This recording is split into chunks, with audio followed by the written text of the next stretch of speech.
9ই August 5টা মাস পেরিয়েছে। 9ই আগস্টের যে নারকীয় ঘটনা আরজি করে, যে কলকাতা শহরের একটা প্রাণ কেন্দ্র এই শ্যামবাজার মোড়, তার পাশে আরজিকর হাসপাতাল, সেখানে একজন মহিলা ডাক্তারকে, একজন মহিলা স্বাস্থ্যকর্মীকে তার অন ডিউটি রুমে খুন এবং ধর্ষিতা হতে হলো। এই নারকীয় ঘটনা ঘটার পর 5টা মাস পেরিয়েছে। এই গোটা পশ্চিমবঙ্গ, ভারতবর্ষ, গোটা বিশ্ব এক অভূতপূর্ব নাগরিক আন্দোলন দেখেছে। নাগরিক আন্দোলন এই অর্থে যে আমরা আগেও বারবার বলেছি, বহুবার বলেছি যে এই আন্দোলন কোনোভাবেই জুনিয়র ডাক্তারদের আন্দোলন নয়, সিনিয়র ডাক্তারদের আন্দোলন নয়, এমনকি শুধু ডাক্তারদের আন্দোলনও নয়, স্বাস্থ্যকর্মীদের আন্দোলনও নয়। প্রত্যেকটা মানুষ যারা বিচারের দাবিতে প্রথম দিন থেকে রাস্তায় রয়েছেন, এই আন্দোলন প্রত্যেকের, সবার। এই নাগরিক আন্দোলন আজকে 5টা মাস পেরিয়ে যাওয়ার পর আজকে আমাদের মহামিছিল এবং সারা রাতব্যাপী যে সমাবেশ তার আমরা ডাক দিয়েছি, তার মাঝামাঝি আমরা দাঁড়িয়ে রয়েছি। 5টা মাস পেরোনোর পরেও এই ঘটনা যখন প্রথম দিন শুনেছিলাম, যে পরিমাণ গা গুলিয়ে ওঠা রাগ, কান্না, ক্ষোভ আমাদের সবার মনে জমা হয়েছিল, তা এতদিন পরেও একই রকমভাবে আছে বলেই এই এতটা শীতের মধ্যে এতগুলো মানুষ এত রাত আজকে এখানে রয়েছেন এবং সারা রাত থাকবেন বলে ঠিক করেছেন। শাসকের ভয় এই আগুনটাকেই, এই প্রতিবাদের আগুনটাকেই। এই যে প্রতিবাদের আগুন, এটা অবশ্যই অভয়ের ন্যায় বিচারের দাবিতে এই আন্দোলন শুরু হয়েছে এবং আর একটা অভয় যাতে না হয় সেই দাবিকে সুনিশ্চিত করার লক্ষ্যে অঙ্গীকারে আমরা আন্দোলন করছি, আন্দোলন চালাবো। কিন্তু এই আন্দোলন হয়ে উঠেছে প্রত্যেকটা মানুষের বিচার পাওয়ার লড়াই। এই যে ভয়ের রাজনীতি, আরজিকর হাসপাতালে গত 3-4 বছর এই সন্দীপ ঘোষ, তার সিন্ডিকেট, তার মাফিয়া রাজ যেভাবে চালিয়েছে, বাকি প্রত্যেকটা মেডিকেল কলেজেও এই গ্যাং, মানে এর থেকে ভালো কোনো ভাষা, মানে তারা ডাক্তারের কথা বলতে আমাদের লজ্জা করে। এই যে ডাক্তারের নামে যে একটা মাফিয়া রাজ চালিয়েছে, দুর্নীতি চালিয়েছে, এটা শুধু একটা স্বাস্থ্যক্ষেত্রের বিষয় নয়। আপনারা প্রত্যেকে যে পরিসর থেকে এসেছেন, তিনি শিক্ষক হতে পারেন, তিনি ছাত্র হতে পারেন, তিনি ইঞ্জিনিয়ার হতে পারেন, যে জায়গায় রয়েছেন প্রত্যেকটা জায়গায় এই ভয়ের রাজনীতি কায়েম হচ্ছে যে আমি যা খুশি করব, আমার হাতে ক্ষমতা আছে, আমি যা খুশি করব, তুমি আমার বিরুদ্ধে যাই করে নাও, কিচ্ছু করতে পারবে না। এই যে রাজনীতি, এর বিরুদ্ধে কিন্তু আমাদের লড়াই এবং এই লড়াইটা কিন্তু আমাদের চালিয়ে যেতে হবে।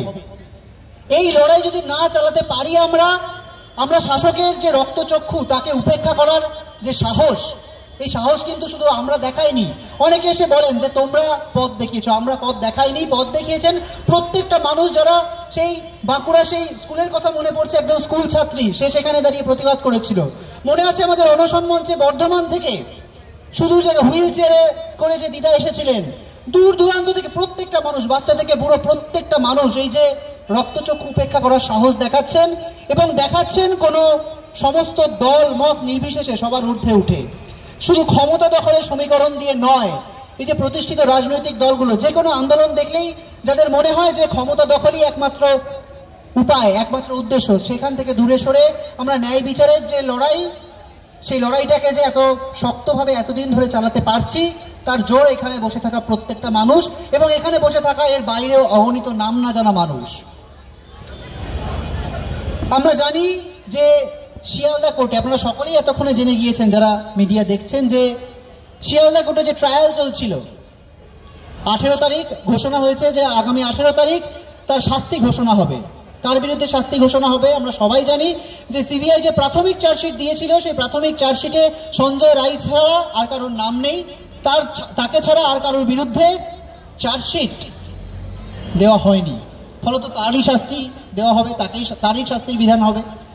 আমাদের বক্তব্য, অনেক মিডিয়া বন্ধু প্রশ্ন করছেন যে এটাকে তোমরা কিভাবে দেখছো, নতুন কত কথা কি, এটা নতুন কোনোভাবে দেখার কোন কি বিষয় আছে? প্রথম দিন থেকে তো এই জিনিসটাই চলছে। হ্যাঁ, সঞ্জয় রায় এর সাথে ডিরেক্টলি ইনভলভ, তার বায়োলজিক্যাল এভিডেন্স পাওয়া গেছে, তার সর্বোচ্চ শাস্তি হোক আমরা চাই, কিন্তু কারা এই গোটা ঘটনাকে, এই ন্যাক্কারজনক ঘটনাকে আত্মহত্যা বলে চালানোর চেষ্টা করলো, কারা সুইসাইড বলে চালানোর চেষ্টা করলো, কারা তথ্য প্রমাণ লোপাট করলো, কারা 14ই আগস্ট রাতে আরজিকর, যেখানে রাত দখল, 14ই আগস্ট ঐতিহাসিক রাত দখল আন্দোলন, প্রত্যেকটা মানুষ, পশ্চিমবঙ্গের প্রত্যেকটা মানুষ রাস্তায়, সেই 14ই আগস্ট সেই সুযোগে আরজিকরে হামলা কারা চালালো, কারা তথ্য প্রমাণ, এইরকম একটা খুন ধর্ষণের ঘটনার মতো একটা নারকীয় ঘটনা, তার তথ্য প্রমাণ লোপাট করলো সিবিআই। সেই তথ্য প্রমাণ লোপাটের জন্য সন্দীপ ঘোষ এবং অভিজিৎ মন্ডল, টালা থানার ওসি, তাদের গ্রেপ্তার করলো, হেফাজতে নিল। 90টা দিন পেরিয়ে যাওয়ার পরেও তাদের বিরুদ্ধে কেন চার্জশিট পেশ করতে পারলো না? যদি তাদের কাছে প্রমাণ নেই, যদি তারা জানতো যে তাদের বিরুদ্ধে চার্জ ফ্রেম করতে পারবে না, তাহলে কেন তাদের গ্রেপ্তার করা হলো?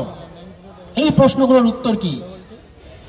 সিএফএসএল রিপোর্ট আপনারা সকলেই জানেন, ফরেন্সিক রিপোর্ট, তারা বলছে যে যে জায়গায় সেমিনার রুম, সেই যে ম্যাট্রেস, তার কোনো ধস্তাধস্তির চিহ্ন নেই, তাহলে সেটা প্লেস অফ অকারেন্স, এটা সিবিআই কিভাবে বলছে?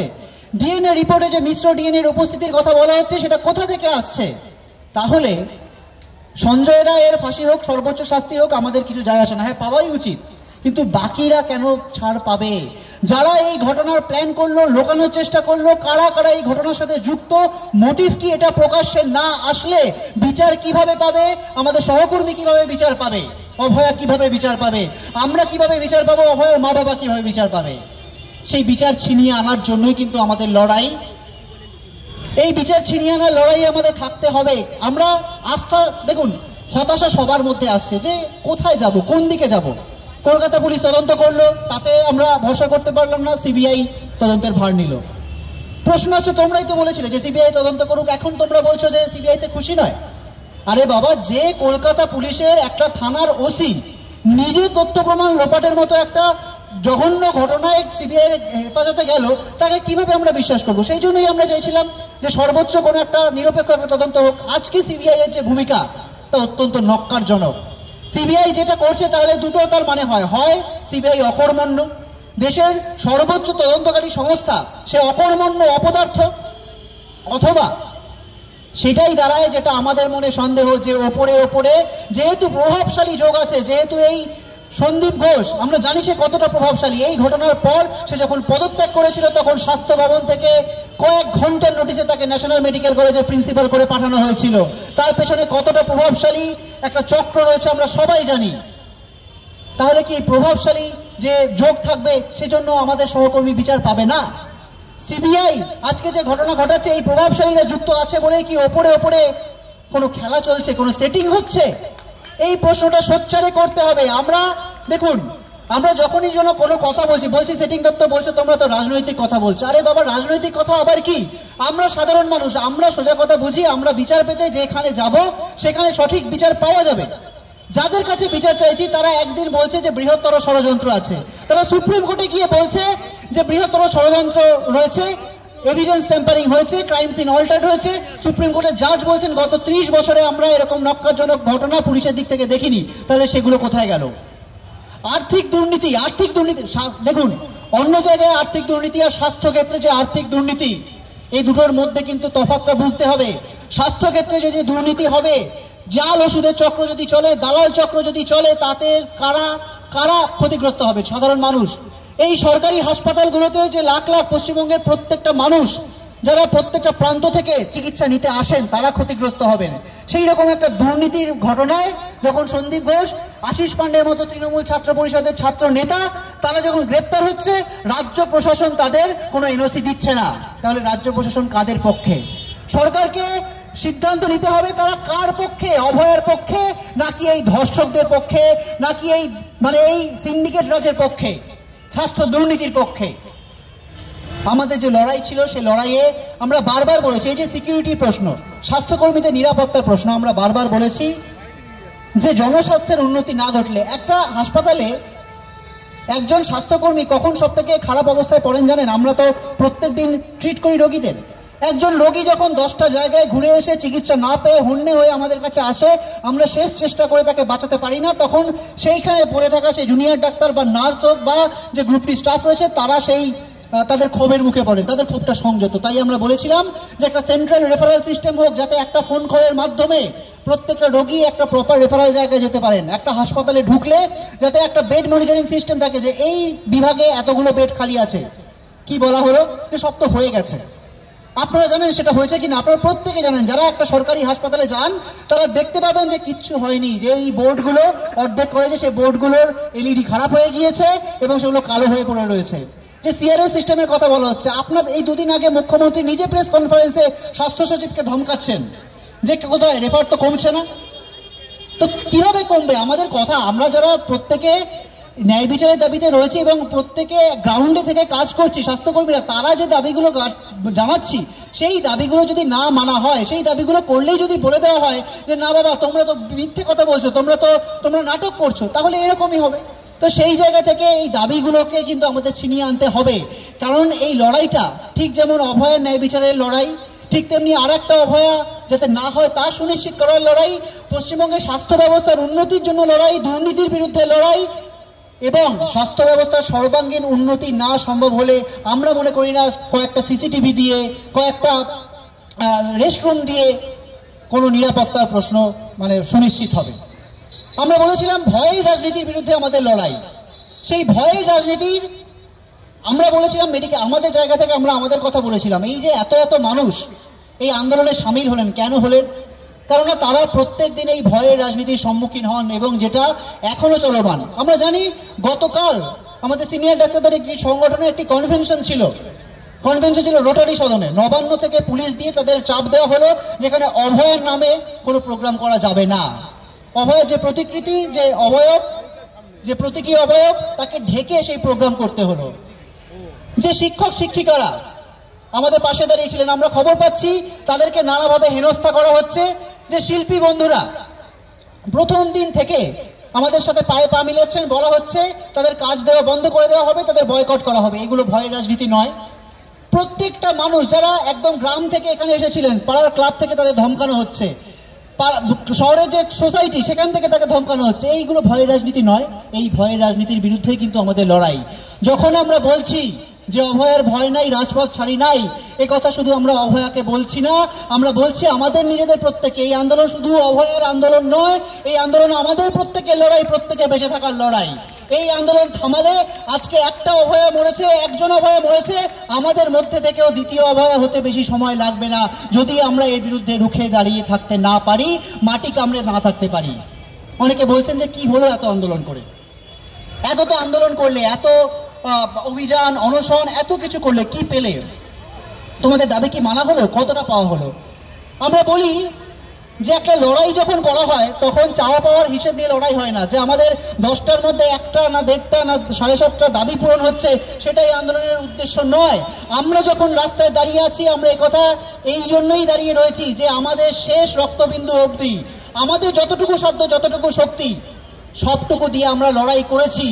আমরা যাতে ভবিষ্যৎ প্রজন্মকে এটা বলতে পারি, আমরা যাতে রাতে ঘুমানোর আগে আয়নায় নিজের মুখটা দেখে শান্তিতে ঘুমোতে যেতে পারি যে আমরা আপোষ করিনি, আমরা পিছিয়ে আসেনি ভয় পেয়ে, আমরা শেষ শক্তিতক লড়াইটুকু অন্তত করেছি। কি পাওয়া যাবে না পাওয়া যাবে সেটা তো সময় বলবে, কত দূর এই আন্দোলনকে ছড়াতে পারবো। এবং এই আন্দোলন তো নাগরিক আন্দোলন। এই আন্দোলনের দায় শুধুমাত্র এই কয়েকজন, এই একজন, এই সিনিয়র ডাক্তার, এই জুনিয়র ডাক্তার, এই নার্স, তাদেরকে জিজ্ঞাসা করা কোনো মানে হয় না। এই মানেটা জিজ্ঞাসা করতে হবে প্রত্যেকে নিজেকে, যে আমরা যদি এই মাটি কামড়ে না পড়ে থাকি তাহলে কিন্তু দ্বিতীয় অভয়া হতে বেশি দেরি নেই। ঠিক সেই জন্যই আমাদের লড়াই। আজকে সারা রাত ব্যাপী আমরা এখানে অবস্থান করব। আপনারা জানেন যে আজকে আমাদের সিনিয়র ডাক্তার ডক্টর পূর্ণব্রত গুণ একটু আগে বলতে গিয়ে বলছিলেন যে ঘটনাটা আমরা তখনও জানতাম না, যে এই যে সন্দীপ ঘোষ কিভাবে রাজ্য প্রশাসন একটাভাবে নির্দিষ্ট পক্ষ নিচ্ছে। আমরা জানতে পারছি মেডিকেল কাউন্সিলে সেই সন্দীপ ঘোষের আবার রেজিস্ট্রেশন ফিরিয়ে আনার একটা প্রসেস নাকি শুরু হচ্ছে। সেই প্রসেস কারা নিচ্ছে, সেই বিচার কারা করছে? অভিজ্ঞ। কোন অভিজ্ঞ? যে অভিজ্ঞকে দেখা গিয়েছিল সেই ক্রাইম সিনে, যাকে ফিঙ্গারপ্রিন্ট বিশেষজ্ঞ হিসেবে ডিসি সেন্ট্রাল ইন্দিরা মুখার্জি আড়াল করেছিলেন। সুরিশ সাক্ষী মাতাল। চোরের বিচার করছে আর একটা চোর, ক্রিমিনালের বিচার করছে আর একটা ক্রিমিনাল। এই হচ্ছে বিচারের অবস্থা। ফলত একটাই কথা বলার, খুব বেশি বক্তব্য রাখার, দেখুন একই কথা বারবার মনে হতে পারে যে একই কথা তো সবাই বলছে, এটাই এখন কাজ। একই কথা বারবার বলে যেতে হবে, সোচ্চারে বলে যেতে হবে, কেননা আমাদের স্মৃতি অত্যন্ত ক্ষীণ। আমরা যতদিন না অবধি আমাদের এই বক্তব্যগুলো মানুষের মনে গেঁথে রাখতে পারবো, যতদিন রাখতে পারবো, এটাই এই মুহূর্তে লড়াই। কেননা ভুলিয়ে দেওয়া, শাসক চায় ভুলিয়ে দেব, উৎসব করব, ভুলিয়ে দেব, সব কিছুতে মেতে থাকবে মানুষ, ভুলে যাবে সব। আমরা ভুলবো না, এটাই আমাদের অঙ্গীকার, এটাই লড়াই। আমরা ভুলবো না, আমরা আর একটা অভয়া হতে দেব না, এবং অভয়ার ন্যায় বিচার আমরা ছিনিয়ে আনবো। অভয়ের মা বাবা কোর্টে যে মানে ট্রায়াল চলছে তার বিরুদ্ধে চ্যালেঞ্জ করে তারা সুপ্রিম কোর্টে যাবেন। আমরা আমাদের যতটুকু সাধ্য আমরা তাদের পাশে দাঁড়াবো, আইনগত দিক থেকে যে রকমভাবে আমরা পাশে দাঁড়াবো। এবং প্রত্যেকটা মানুষ, এখানে যারা প্রত্যেকটা মানুষ এত কটা দিন পরেও, মানে আমি কাউকে ধন্যবাদ দিতে চাই না, কেননা ধন্যবাদ সে তাকে দেয় যে যেন বুঝি আমি ডেকেছি, আপনি এসছেন তাই ধন্যবাদ নয়। প্রত্যেকে নিজেদের ডাকে, আমরা নিজেদের বিবেকে তাড়নায় এখানে এতদিন পরে রয়েছি। তাই সবাইকে সংগ্রামী অভিবাদন এবং কুর্নিশ আবার জানাচ্ছি, এবং আমি আমার বক্তব্য শেষ করছি। We demand justice, we deserve justice, she deserve justice. ধন্যবাদ। ধন্যবাদ বলে ছোট করব না, আমাদের প্রত্যেকের মনে মনে যা যা কথাবার্তা আছে সেগুলোই কিন্তু প্রতিধ্বনিত করে দিলেন ডক্টর দেবাশিস হালদার। আমাদের মধ্যে প্রতিবাদী ভাষা বারবার বলছি সময়ের সঙ্গে সঙ্গে পাল্টায়, শান্তিপূর্ণভাবেই পাল্টায়। সেটা আমাদের লোহার গেট খোলা হোক লালবাজারে, কিংবা আমাদের অনশন মঞ্চের সময় আমাদের অনশনরত থাকা হোক, অনশন কিন্তু আবারও মনে করে দিই চলছে। কি হয় বলুন তো, আমরা সবাই কিন্তু বিচারের খিদেতে এখনো জ্বলছি। সেই হিসেবেই আমরা আজকে সারা রাত এখানে অবস্থান করছি। আমি আছি, আপনি আছেন, এবং যারা যারা এই মুহূর্তেও বিচারের জন্য অপেক্ষায় আছি, প্রত্যেকে আমরা এখানে এই মুহূর্তে প্রেজেন্ট আছি। এই বিচারের বুলিতেই আমাদের এখন সঙ্গীত পরিবেশনা করবেন অর্ক প্রভ। ওনাকে আমি মঞ্চে ডেকে নিতে চাই।